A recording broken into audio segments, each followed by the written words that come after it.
নমস্কার প্রিয় দর্শক বৃন্দ, সবার প্রতি রইল শুভ সন্ধ্যার প্রীতি ও শুভেচ্ছা।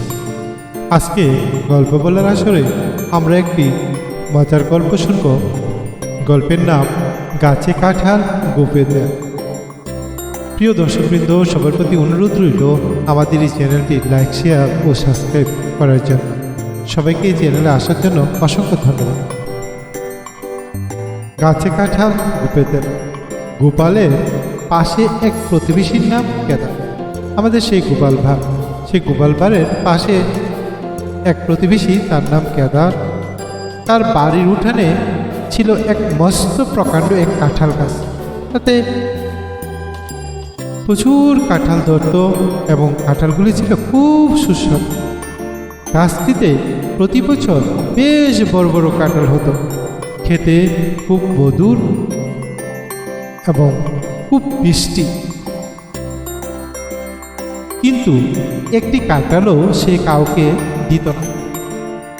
সেই কেদার, গোপালের প্রতিবেশী, গাছের একটি কাঁঠাল পাকলে তার গন্ধে পুরো পাড়া মাত করে তুলত সেই কাঁঠাল, পাকা কাঁঠালের গন্ধ।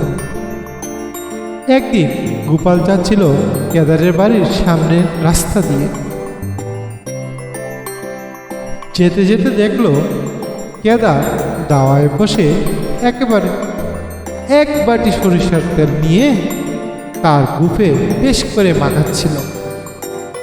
তাই দেখে গোপাল জিজ্ঞেস করলো, কি হয়েছে ভাই কেদার, বলো, তুমি তেল নিয়ে, তেলের বাটি নিয়ে গুফে তেল মাখছো কেন? সেই গোপাল ভাইকে দেখে কেদার বলল, আর বলো না ভাই, গাছে একটা বড় কাঁঠাল পাকবে মনে হচ্ছে, তাই গুফে তেল মাখছি। কাল সকালে ওটাকে দিয়ে জলযোগ করা আমার খুব ইচ্ছে আছে। গোপাল বলল, একটু বেশি করে মেখে রাখো ভাই, না হলে গুফে আঠা জড়িয়ে যাবে যে। ভালো করে না মাখলে তেল যদি গুফে আঠা লেগে যায় সেই কাঁঠালের আঠা, তাহলে তো তোমার ছাড়াতে তা খুব কষ্ট হয়ে যাবে গো। এই শুনে কেদার ভালো ভালো করে তার গুফের মধ্যে তেল মাখতে শুরু করলো। এই বলে গোপাল তার বাড়ি চলে গেল। কিন্তু কি হবে, দুঃখের ঘটনা হয়ে গেল। সেদিন রাতেই সেই যে কাঁঠালটা পাকবো বলে কেদার গুফে তেল মাখছিল, সেই কাঁঠালটা গাছ থেকে কে জানি চুরি করে নিয়ে গেল। আর কি মনের দুঃখে কি করবে সে ভেবে পাচ্ছে না। কিন্তু প্রতিবেশী গোপালকে না বললেই নয়।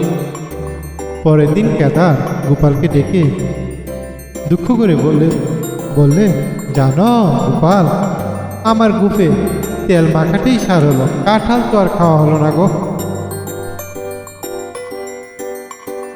কাল রাতে কাঁঠালটা চুরি হয়ে গেছে। গোপাল ব্যাপারটা বুঝলো, সত্যিই তো দুঃখের। গোপাল ভীষণ দুঃখ প্রকাশ করে বলল, কি আর করবে দাদা, একই বলে গাছে কাঁঠাল গুফে তেল। এই বলে গোপাল বাড়ি চলে গেল।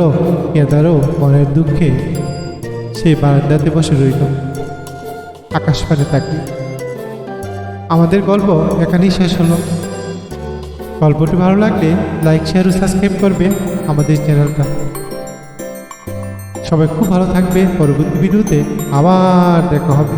ধন্যবাদ সবাইকে আমাদের এই চ্যানেলে আসার জন্য। বিশেষ অনুরোধ রইল ভিডিওটি শেয়ার করবে। রাখলাম আজ।